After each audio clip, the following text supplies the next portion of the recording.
beautiful Wednesday in Bemidji, Minnesota. And I'm Lee Forsett. Really happy to be reading to you today. And right here, just behind the sign, is Orion. Orion, let's move you back a little bit. How's that? Now they can really see you. There you go. I'm holding up a book. This is actually the first page, and I'm going to flip back to the cover in just a little bit. The author of the story, Bill Peet. Bill Peet writes a bunch of books I absolutely love, and I'm sure they have them at the Bemidji Public Library. Bill Peet. So here we go back to the front cover. This is the book I'm reading, Farewell to Shady Glade. Now this is a book which has a social theme to it. Social meaning, let's see if we can change how society operates a little bit. This is Bill Peet saying, you know, let's think about what we're doing in our environment with nature. Specifically, urban sprawl is what he wanted to talk about. I get to take off my mask. I'm the only one here at the Science Center currently. Well, Angie helped me set this up today, but I'm the only one in this section of the Science Center. And this, of course, is Orion. And Orion, you're going to love a particular picture because there's not only rabbits in this story, but there's this rabbit who shows terrific courage while he attacks. Well, let's not have all of the information out right at the very beginning. So, Bill Peet is also the illustrator, which is one of the most enjoyable things about Bill Peet, are the illustrations. So, find this book. I'll get it back to the library as soon as possible. Find this book or any others by Bill Peet and have a good time when you're reading Bill Peet. Now, this page is the dedication page. I don't spend a lot of time with the dedication page, but today it was fun because I was visiting with Angie and we were looking at the book and she said, oh, this is dedicated to Rachel Carlson. Now, who's Rachel Carlson? You go ahead and look that up. Google Rachel Carlson, but you can see Rachel Carlson wrote a book about 60 years ago, wrote a book called Silent Spring. And so this book is dedicated to Rachel Carlson because in this dedication it says, with the hope that the new generation will carry on her all-important work towards preserving what is left of our natural world. Now, if you think about that, this book was first published about 60 years ago. So we would be that generation. How did we do in terms of what we're doing with what's left of the natural world? So here's the book. Yes, there are rabbits, and I hate to tell you, the villain in this story is not a wolf, it's not a big carnivore. The villain in this story turns out to be these monsters that were created by mankind. Here we go. Shady Glade was a towering sycamore and a cluster of willows and cottonwoods along the bank of a winding creek. Early every spring, hundreds of birds flocked into the treetops to build their nests, raise their young, and then go their way at the end of the summer. The year-round population of the glade was no more than 16. A half a dozen rabbits, a pair of possums, a single skunk, 5 green frogs, 1 bullfrog, and an old raccoon. Those are the 16, Orion. They lived there together in a peaceful, neighborly fashion. These simple woodland creatures were content to believe that nothing could ever spoil their quiet little world. They hardly noticed the big city looming off in the distance in the sky. Then one spring day, there came a deep rumbling sound.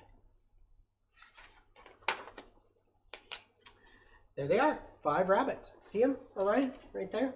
And they reappear a couple of different times in the story along with that skunk. The rumbling began early in the morning and continued on through the day. Then, along towards evening, it suddenly stopped. Each day, it grew louder and more ominous. Isn't that a great word? Ominous. When something grows ominous, there's reason to be fearful. It's a great word. And by the end of the week, the rumbling shook the whole glade. The trees trembled to their very roots, and the creek shivered in its banks. The birds stopped in the middle of their song and nest building. Then, without a word, took off in a fluttery flurry and went streaking out of the glade in all directions. The sudden departure of the birds caused great alarm amongst the other creatures of the glade. They wondered whether it was merely the noise that had scared them away, or if there was a threat of real danger. They quickly gathered in a frightened group around the wise old raccoon. And the raccoon kind of turns out to be the hero. There he is, the wild old raccoon. Wise old raccoon, anxious to hear what he thought about the mysterious rumbling. "Not a train," said the old fellow, peering up at the railroad trestle that straddled the creek. "And there hasn't been a cloud in the sky for weeks, so the rumbling can't be thunder." "The little noise never hurt anyone," boomed the bullfrog. "Just the same," warned the raccoon, "we'd better find out what it is." And he went scrambling up the towering sycamore, all the way up the twisting trunk to the very top branches. Just then, beyond a hill not more than 50 yards to the east, he spotted the rumblers, monstrous machines gouging out whole clumps of trees in one scoop, a ton of earth in one bite, leaving nothing but their giant tracks on the barren ground, and they were headed straight for Shady Glade. "We're in for it," muttered the raccoon as he scurried down the tree to rejoin his friends. "We're in for it," he said. He tried his best to describe the gigantic mechanical monsters, but all his words and frantic gestures proved to be useless. The blank, befuddled faces gave no sign of understanding. Then, with a long forefinger, he attempted to draw one of the machines in the soft earth.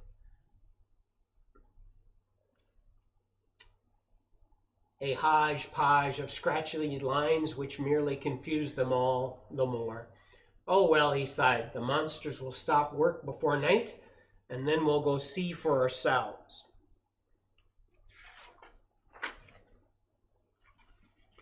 So, along towards evening, after the rumbling had stopped, the raccoon led his little animal friends out of the glade and across a grassy meadow. When they caught sight of the huge mechanical monsters, they stopped dead in their tracks, trembling with fright. All but the brave raccoon. He waddled straight up for the nearest machine and went climbing up a giant wheel to perch at the very top. So there he is. He's perched up there on the top of one of the tires of one of the machines. "Have no fear," he said. "They can't budge an inch without their drivers. Right now they're helpless." Then, "This is a time to attack," said one of the bravest rabbits. Did you hear that?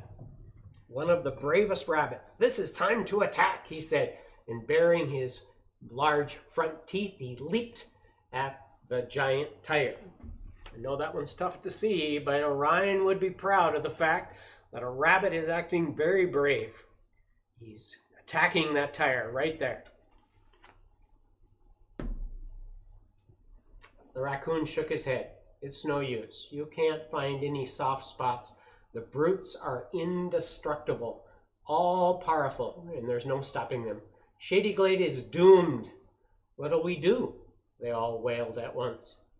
"Nothing at all tonight," replied the raccoon, "but I suspect we have a long day ahead of us tomorrow, so we better get some sleep."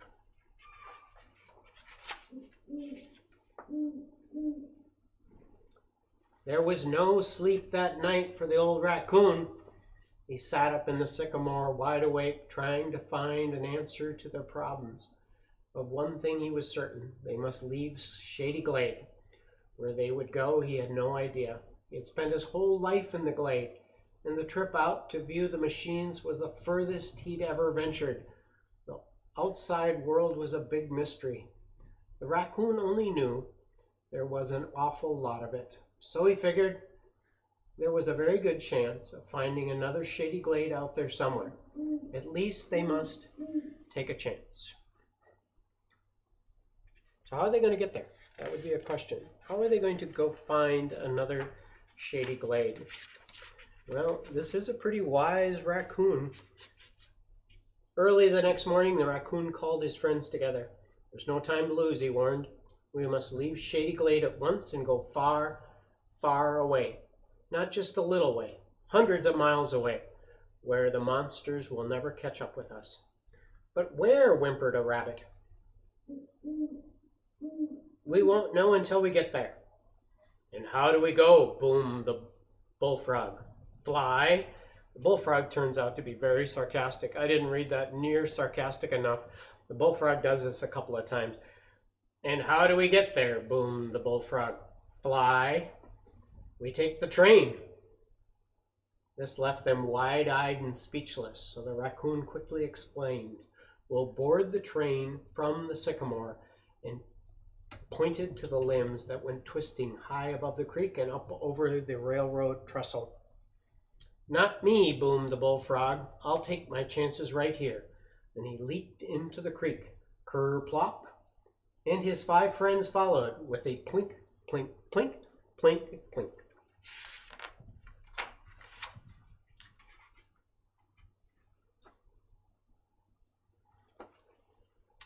The rest were all eager and ready to go, and as the raccoon waddled up the limb, they were close at his heels.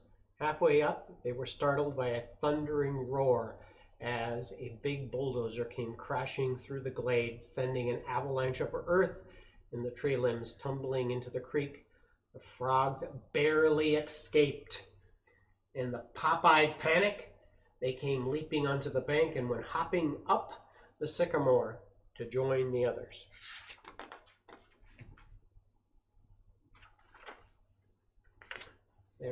They were all no sooner bunched together over the trestle when a train whistle sounded over the roaring bulldozer.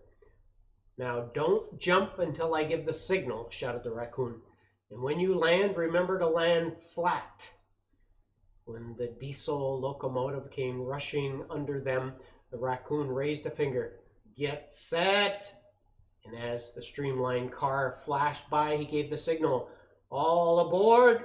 And they jumped, each one, in a perfectly flat 4-point landing. Everyone but the roly-poly raccoon, who hit with a big bounce and nearly rolled off before he caught himself.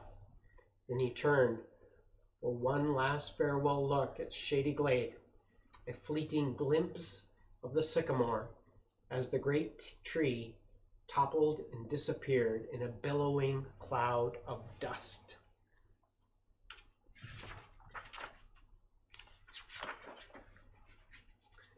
In a very few minutes, the streamliner was streaking along at top speed. Out in the open countryside, the rolling farmland stretched on, mile after mile, wheat fields and cornfields and barbed wire fences as far as the eye could see. Now and then they spied a clump of trees beside a creek and a patch of woods here and there, but if these places were anything like Shady Glade, it was hard to tell.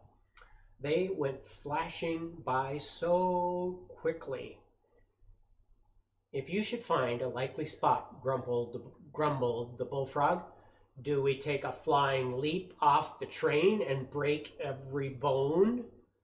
The raccoon didn't answer, for that was the very thing he was worried about. Well, I know one thing, continued the frog. This train won't stop until it comes to a big city. I'll bet a hind leg on that.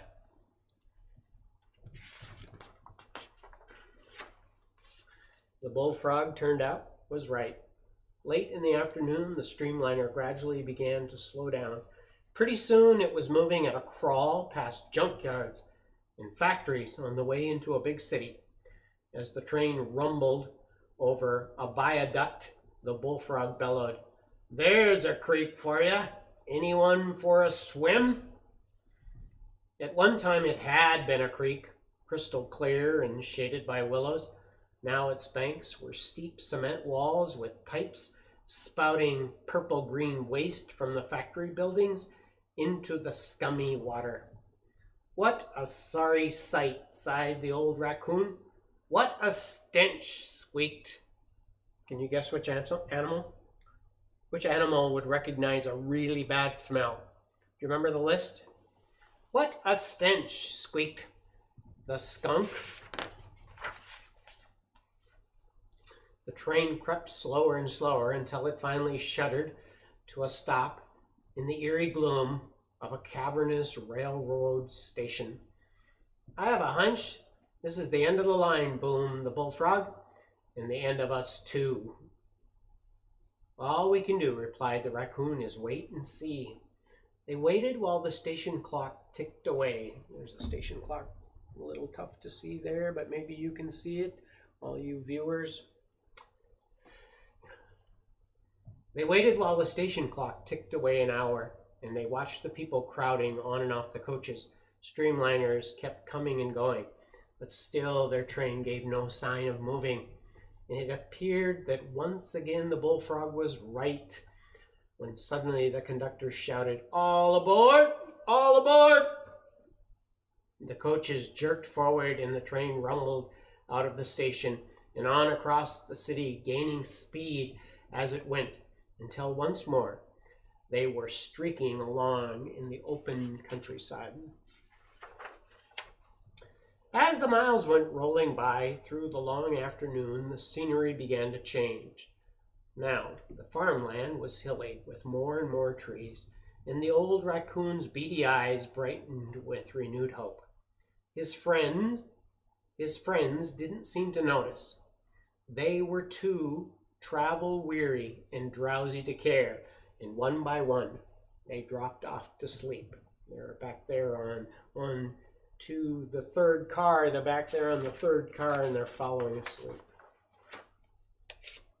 The streamliner raced on through the evening, then on into the night, past miles and miles of dense forests and winding streams. 1,000 shady glades rolled into one, and only a few jumps away. But that first jump was impossible. So how are they going to get off the train? That's the question, isn't it? At last, the weary raccoon decided to join his friends.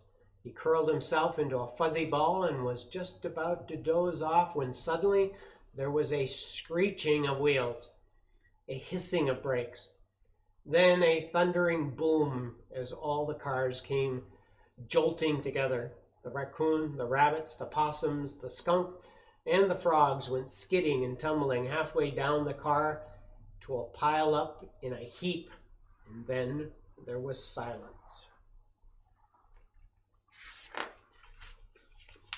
The train had stopped. Pretty soon, excited voices echoed into the dense woods along the track. "What's up? What happened? What is it? What is this all about?" "A rock slide," growled the engineer. "Luckily, we got her stopped in time."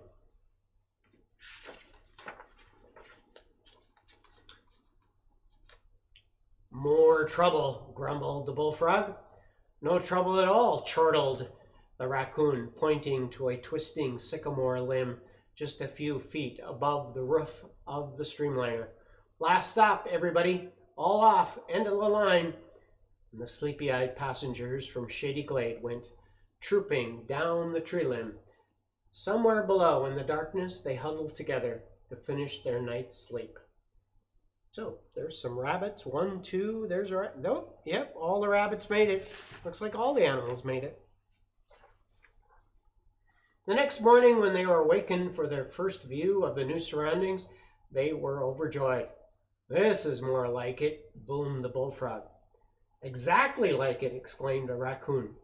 For it was indeed almost exactly like Shady Glade, with a towering sycamore, a winding creek, and all the trimmings. And to their horror, there was even the same deep rumbling sound. The trees trembled to their very roots, and the creek shivered in its banks. "It's not a train," muttered the raccoon, peering up at the railroad trestle.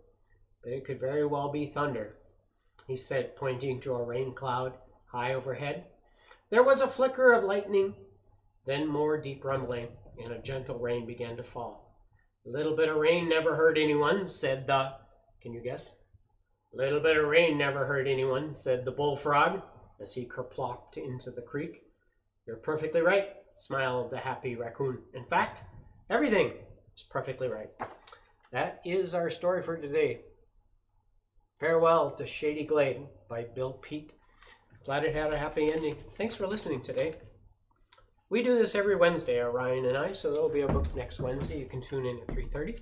And we do this every day at the Science Center, every day at 3:30. We kind of call it our after-school STEM science.